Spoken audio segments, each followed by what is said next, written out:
Eu acho que a tradução mais comum é de homesick, mas o sentimento de saudade é diferente. É como uma coisa que a gente possui e que não traz somente tristeza, mas traz a alegria de saber que você teve aquela experiência, que você tem conexão com o lugar, conexão com pessoas que estão distantes agora.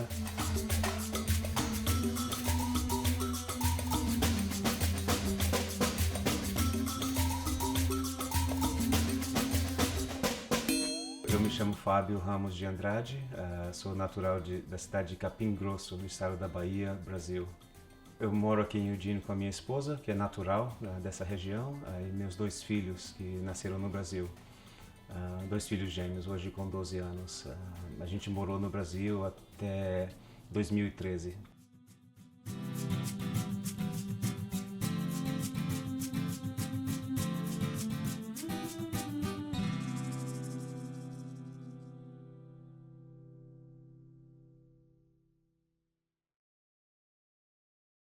Crescendo no interior, sempre que eu via imagens de Salvador, ficava impressionado com a riqueza cultural, né? A diferença. Estamos no mesmo estado, mas onde eu cresci não tinha muita influência da cultura africana.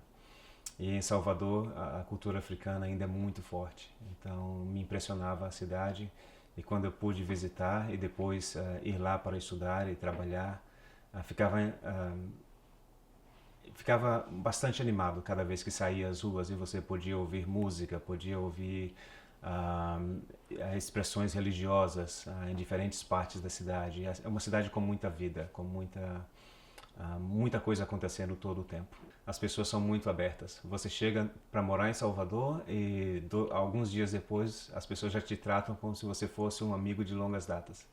Então elas te convidam, você não pode visitar uma casa sem que alguém te ofereça comida, te ofereça para ficar. Se você está num evento, as pessoas vão dizer, pode ficar aqui e dormir, sempre cabe mais um. Então eles têm a expressão, né, coração de mãe, sempre cabe mais um.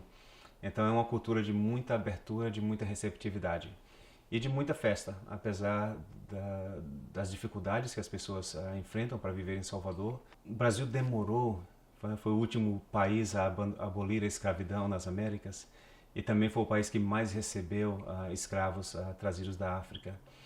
Apesar disso, quando houve a abolição, no Brasil não houve a tradição de se passar leis de segregação racial.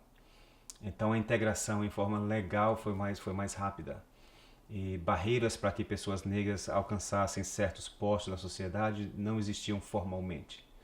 A gente é educado no Brasil a pensar de que não existe discriminação racial no Brasil, de que a discriminação é econômica, que as pessoas vivem em pobreza por outras razões que não seja a cor da raça. Mas quando a gente examina quem é que está vivendo nas favelas, quem é que está vivendo nos loteamentos ilegais, quase sempre é a maioria da população de pele mais escura. Quando você vai às áreas com lojas de luxo, com residências de mais luxo, toda a população se beneficiando desses serviços são geralmente pessoas mais brancas. No Brasil, existe sim um pensamento racista que acredita que as pessoas de pele mais escura têm que ser ou têm que fazer trabalhos mais inferiores e serem pagos menos do que uma pessoa branca. Em Salvador você vai encontrar 80% da população que se identifica como negra. E apesar disso, a cidade nunca teve, por exemplo, um prefeito ou uma prefeita negra. Todos os líderes de Salvador são brancos. Então, basta olhar para isso para identificar que tem alguma coisa de errado. Quando você tem 80% da população se identificando com um grupo racial e não há possibilidade, até esse momento, de que um membro dessa população seja o líder da cidade.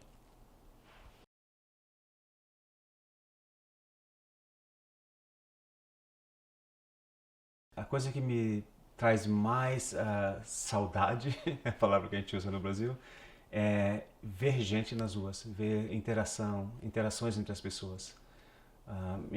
Morando em Oregon é diferente, você pode caminhar pelas ruas e não encontrar ninguém para conversar. Ou passar por pessoas que estão tentando manter mais privacidade e não olham para você, não interagem.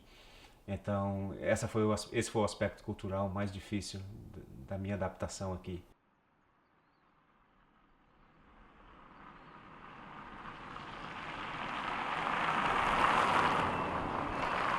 É uma sensação de conforto, porque há muito espaço, muita área verde em Eugene. Eu mudei aqui com crianças pequenas, então é um lugar bom para criar os filhos. Você tem muitos parques públicos, tem mais segurança do que o que a gente tinha morando em Salvador. E as opções que existem aqui de contato com a natureza, opções culturais, bibliotecas, facilidade em transporte para você viajar para outras cidades, para outros estados. Então, tudo isso era impressionante e dava uma espécie de conforto também.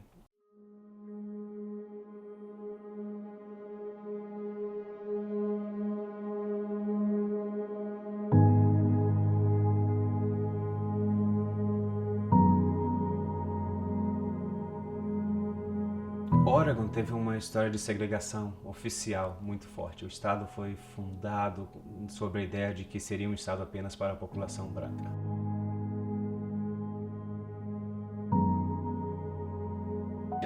Willamette Street é a principal rua de Eugene, né, historicamente, e para as pessoas que estavam ali no centro comercial e olhavam em direção a Skinner's Butte, ao final da rua, elas veriam as letras da KKK e uma cruz. É onde os membros da organização costumavam colocar fogo na cruz.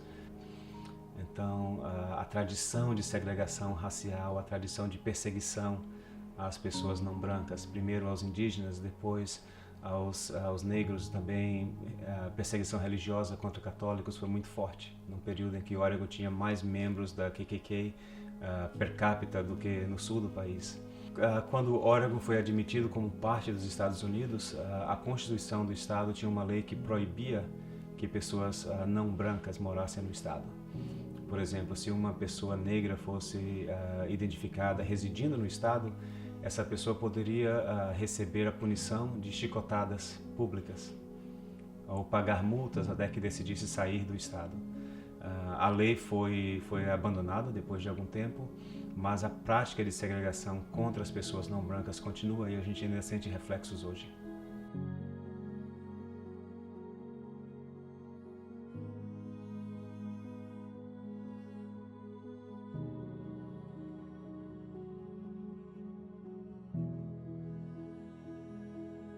Meu escritório aqui na cidade de Eugene trabalha com vítimas de casos de discriminação ou vítimas de crimes de ódio. Então, os casos acontecem com uma frequência muito maior do que a gente desejaria que eles acontecessem. E apesar de as pessoas a maior parte da população de Eugene não concorda com esse tipo de mentalidade ou de comportamento. E muita gente vê Eugene hoje como uma cidade muito progressista, uma cidade universitária onde muitas coisas novas foram tentadas ou até inventadas aqui. Mas apesar disso, ainda há na comunidade muita gente que não acredita em integração racial.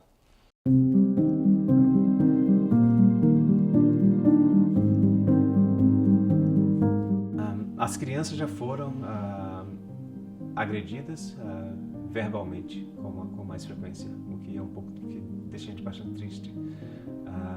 Em 2 ocasiões, pessoas usaram the N-word para as crianças. Na escola, alguém disse para eles que eles não estavam aprendendo porque tinham a pele marrom. Então, para as crianças ouvir mensagens assim, de que eles não aprendem por conta da cor da pele deles, pode, no futuro, fazer com que eles não se sintam conectados à cidade onde eles estão crescendo.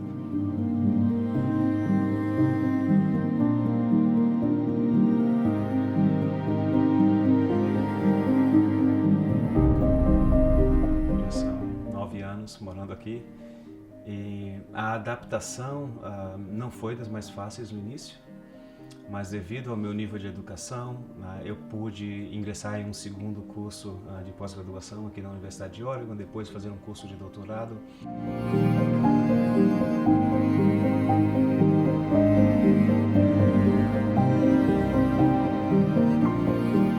Eu gosto muito da música e da arte brasileira, então aqui em Eugene nós encontramos alguns grupos. Quando a gente mudou foi uma surpresa, que tinha 3 grupos musicais dedicados à cultura brasileira em Eugene, apesar de que quase nenhum brasileiro morava aqui.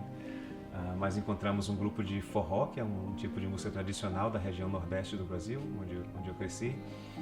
Tinha sambajá, com percussão no estilo do Rio de Janeiro. Mais recentemente eles estão fazendo mais percussão do estilo da Bahia. Especialmente durante a pandemia, era uma forma de terapia.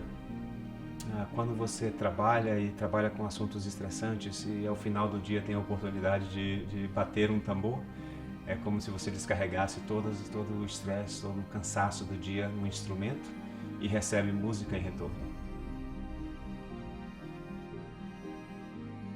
Há pouquíssimos brasileiros morando aqui. Então, eu tento encontrar opções de interação social com outros grupos de latinos que moram na cidade. Então, há uma população mexicana e centro-americana maior e há mais eventos, há mais espaços para essa população aqui em Eugene, em Oregon. Então, geralmente a gente tenta se integrar com os demais latinos que estão aqui.